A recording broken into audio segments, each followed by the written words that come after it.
Lobbying అంటే దిక్కుమాల రాజకీయం పాడైంది కాబట్టి లాబింగ్ చేస్తా ఉన్నారు. 39 మందిని చంపిన ఎల్ఐసి ఏజెంట్ బతుకుండగానే డెత్ సర్టిఫికేట్స్ క్రియేటివ్. ఏకంగా 1.5 కోటి హాంఫర్డ్ విచారణలో వీస్తుపోయే నిజాలు. వీడియో వాడరా నాయన, పైసల కోసం బతుకున్నారనే 39 మందిని చంపిండు అయ్యాడు. గమ్మతున్నది ముచ్చట. ఏడా ఇది ఎంత నెంబరు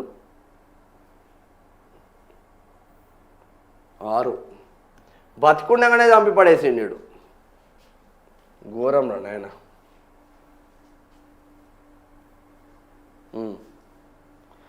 ఎల్ఐసి ఏజెంట్స్ ఘరానా మోసం. బతికున్న 39 మంది పేర్లపై డెత్ క్లెయిమ్స్.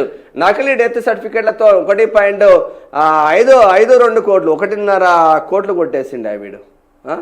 ఇద్దరు ఎల్ఐసి ఏజెంట్లు వారు పనిచేస్తున్న సంస్థకి కన్నం వేశారు. వారి మాస్టర్ మైండ్తో బతుకున్న వారి పేర్లపై నకిలీ డెత్ సర్టిఫికెట్లు సృష్టించి కోట్ల రూపాయలు కొట్టేశారు. ఈ ఘటన భద్రాద్రి కొత్తగూడెం జిల్లా అశ్వాపురం మండలంలో చోటు చేసుకుంది. పోలీసులు తెలిపిన వివరాల ప్రకారం వెంకటేశ్వర్లు సరస్వతి అనే ఎల్ఐసి ఏజెంట్లు వారి మండలంలోని కొంతమంది వ్యక్తుల పేర్లపై పాలసీలు తీసుకొని వారికి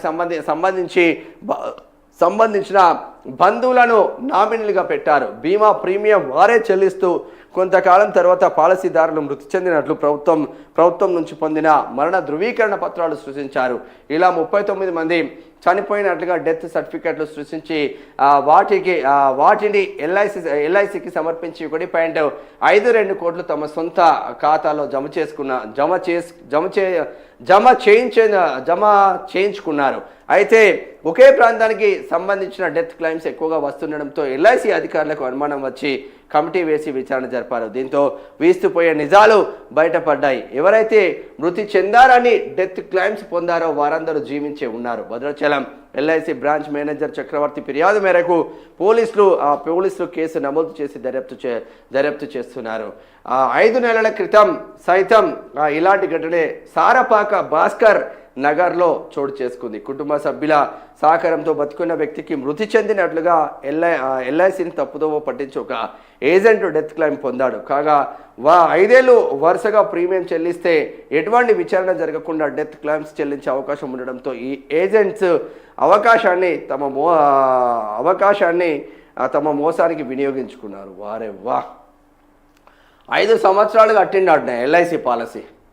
5 సంవత్సరాలు కడితే ఏ డౌట్ ఉండదంట. ఒక్క నెల ఒక్కటి కూడా సంవత్సరం నెల ఏదైతే కడతారో అక్కడ ఏది ఆగకుండా నీట్గా కట్టిందంట. నీట్గా కట్టి వాళ్ళు చచ్చిపోయినని డెత్ సర్టిఫికెట్లు పెడితే వాడు 1,52,00,000 క్లెయిమ్ చేసుకున్నాడు. సరే చచ్చిపోయిన వాళ్ళందరూ ఒకే ఏరియా నుంచి ఎందుకు చచ్చిపోతున్నారు అని ఆ బ్రాంచ్ మేనేజర్కు డౌట్ వచ్చి పోలీసులకు ఫిర్యాదు చేస్తే అక్కడ అసలు ట్విస్ట్ మొదలైంది.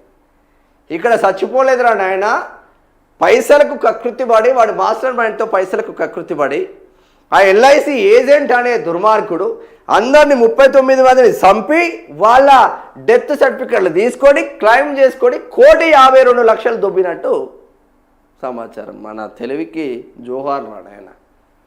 కష్టపడుకుంటూ సంపాదిస్తే నిలుస్తుందిరా పైసలు. కష్టపడుకుంటూ సంపాదించండి, ఆ పైసా నిలుస్తుంది, మీ దగ్గర ఉంటుంది, మీ పిల్లలకి మంచి జరుగుతుంది. ఇటువంటి దుర్మార్గమైన చేసుకుంటూ ముందుకు వెళ్తే ఇప్పుడు రోడ్డు మీదకి వచ్చినావా, అవివాయ్ ఇవివాయ్ ఉన్నిజ్జతివాయ్, నిన్నెవడు చుట్టాల నమ్మరా, బంధువుల నమ్మరా, దోస్తుల నమ్మరా, పోయి నువ్వు జైల్లో పడుతుంది. ఇప్పుడు ఏం లాభం రా. బాగా మంది ఉన్నారు ఇట్లా మోసం చేసేవాళ్ళు.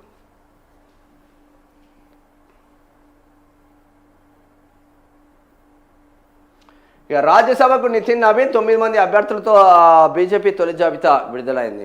రాహుల్ పీఎం అంటే దేశానికి ఘ్రాణమే,